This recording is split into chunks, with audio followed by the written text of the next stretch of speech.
क्या आपने कभी गौर किया कि बड़े लोग क्यों सादा जिंदगी गुजारते हैं?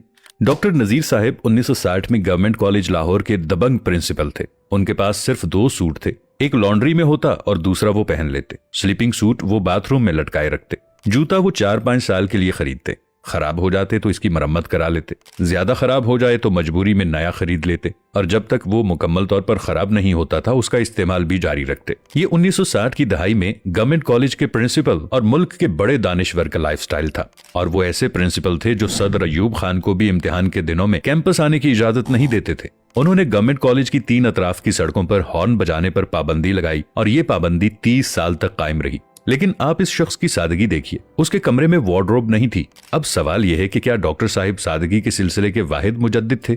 जी नहीं। दुनिया का हर बड़ा इंसान और बड़ा मुआशरा डॉक्टर साहिब की तरह सादा होता है। क्यों? क्योंकि सादगी जहानत का आखिरी दर्जा होता है। इंसानी जहानत के 5 दर्जे होते हैं। पहले दर्जे के इंसानों को स्मार्ट कहा जाता है। दूसरे दर्जे में ज़हीन लोग आते हैं, ये इंटेलिजेंट होते हैं।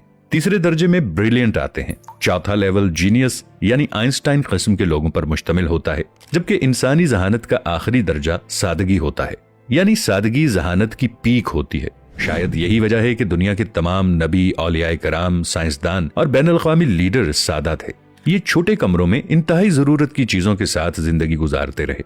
बड़े मुआशरे भी सादा होते हैं। मैं इस सिलसिले में जापान, चीन और जर्मनी की मिसाल दूंगा। ये तीनों दुनिया की बड़ी मईशतें हैं, लेकिन इनके लोग इंतहाई सादा और आजिज हैं। आप उनसे रास्ता भी पूछेंगे तो ये हाथ जोड़कर आपके सामने खड़े हो जाएंगे। छोटे घरों में रहते हैं और कम से कम वसाइल में जिंदगी गुजारते हैं।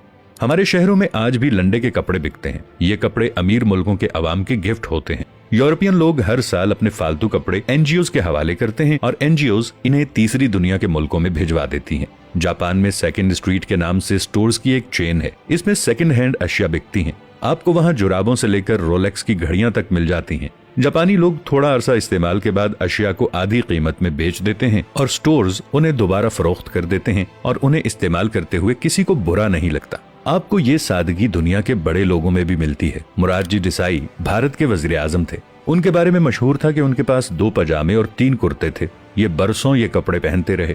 जब वो फट गए तो उनकी बेगम ने कुर्ते काटकर रुमाल बना दिए और देसाई साहिब बाकी जिंदगी वो रुमाल इस्तेमाल करते रहे। एप्पल कंपनी के बानी और मालिक स्टीव जॉब्स ने पूरी जिंदगी जीन्स की सस्ती पैंट और $10 की स्याह शर्ट पहनी। उनके कमरे में फर्नीचर भी नहीं था। वो फर्श पर सोते थे और इंतहाई थोड़ी और सस्ती खुराक खाते थे।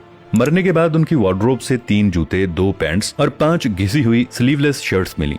बिल गेट्स के कपड़े भी सादा और सस्ते होते हैं। आप उसे 3 रंगों के सस्ते सूट में देखेंगे और ये सूट्स भी बरसों इस्तेमाल होते हैं। वॉरेन बफेट आज भी पुराने घर में रहता है, पुराने सूट्स पहनता है और $5.5 का मैकडॉनल्ड का बर्गर खाता है।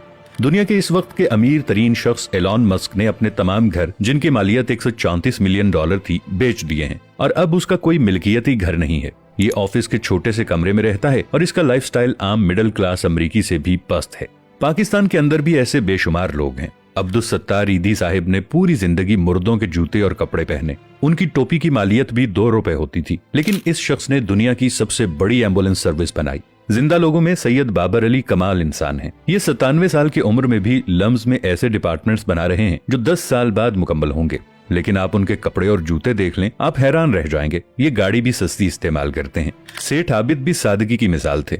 मैंने उन्हें हमेशा एक ही किस्म के शलवार कमीज में देखा। उनसे एक बार इसकी वजह पूछी गई तो उनका कहना था, जब 2-3 शलवार कमीजों में गुजारा हो सकता है तो फिर मुझे अपनी अलमारी भरने की क्या जरूरत है। मैं रीड फाउंडेशन के बानी महमूद साहिब से बहुत मुतासिर हूँ। उन्होंने मुल्क में 400 स्कूल्स और कॉलेजेस बनाए हैं। इस वक्त भी उनके स्कूलों में 1.5 लाख तालिब इल्म पढ़ रहे हैं। मगर आप उनकी सादगी देखिए। उन्होंने 30 साल बाद भी वही स्वेटर पहना हुआ था जो उन्होंने पहले स्कूल के इफ्तिताह पर पहना था। उनसे जब वजह पूछी गई तो उनका जवाब था, स्वेटर का काम सर्दी रोकना होता है और अगर मेरा स्वेटर ये काम कर रहा है तो फिर मुझे नया खरीदने की क्या जरूरत है। इससे रकम भी जाया होगी, इसे महफूज रखने की कोफ्त भी उठाना पड़ेगी और किसी ऐसे शख्स की हक तलफी भी होगी जिसके पास स्वेटर नहीं है। मैंने एक हिसाब लगाया, मैं सर्दियों में कितनी जैकेट्स और स्वेटर्स इस्तेमाल करता हूँ। पता चला सर्दियों के सिर्फ 3 माह होते हैं और इनमें भी शदीद सर्दी सिर्फ 20 दिन पड़ती है। मैं इनमें सिर्फ 2 जैकेट्स पहनता हूँ, एक हल्की सर्दी के दौरान और दूसरी शदीद सर्दी में। इसके बाद अगला सवाल था, फिर मेरे पास इतने स्वेटर और जैकेट्स क्यों हैं?